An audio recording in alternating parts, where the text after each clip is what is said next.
Oke guys, kita lanjut lagi perjalanan menelusuri silsilah leluhur Prabu Siliwangi sampai ke Aki Tirem. Ini udah part ketiga. Dan kita makin dekat nih ke sang Prabu yang legendaris. Siap yuk, kita mulai. Di part sebelumnya kita berhenti di Raja Galuh ke-9. Nah, sekarang kita masuk ke generasi ke-26. Ada Guru Minda Dewata. Beliau ini adalah Raja Galuh yang ke-10. Dari nama-namanya aja udah kelihatan ya. Betapa agungnya para pemimpin di masa itu. Dari Guru Minda Dewata lahirlah penerusnya. Siapakah dia? Generasi ke-27 yaitu Guru Minda Bhayangkara. Beliau naik takhta sebagai Raja Galuh ke-11, melanjutkan kepemimpinan ayahnya. Garis keturunan ini terus berlanjut guys.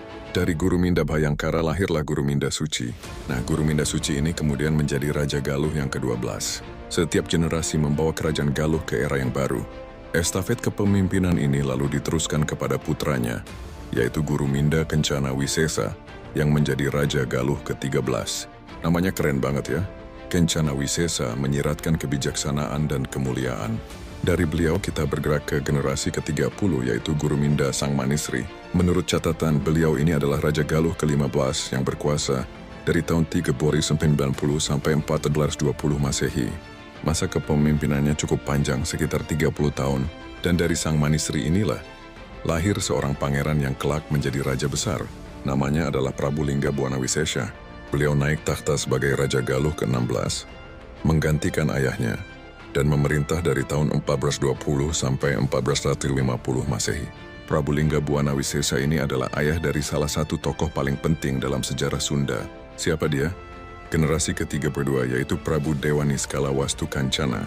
Nah, beliau ini juga dikenal dengan nama Prabu Wangi. Beliau adalah Raja Galuh ke-17 yang berkuasa dari tahun 1450 hingga 1442 Masehi.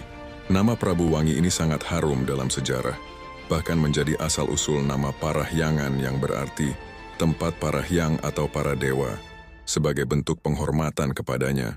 Dan dari Prabu Wangi inilah guys lahir sang tokoh utama kita. Akhirnya kita sampai. Generasi ke-33 dialah Prabu Siliwangi, yang memiliki nama asli Sri Baduga Maharaja atau Jaya Dewata.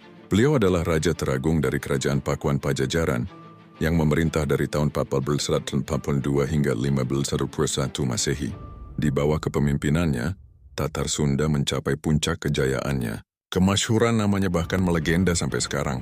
Jadi begitulah perjalanan panjang silsilah dari Aki Tirem, seorang petani sederhana, hingga melahirkan seorang Raja Agung, Prabu Siliwangi. Sebuah bukti bahwa dari akar yang kuat akan tumbuh pohon yang menjulang tinggi. Keren banget kan ceritanya? Sampai jumpa di video selanjutnya.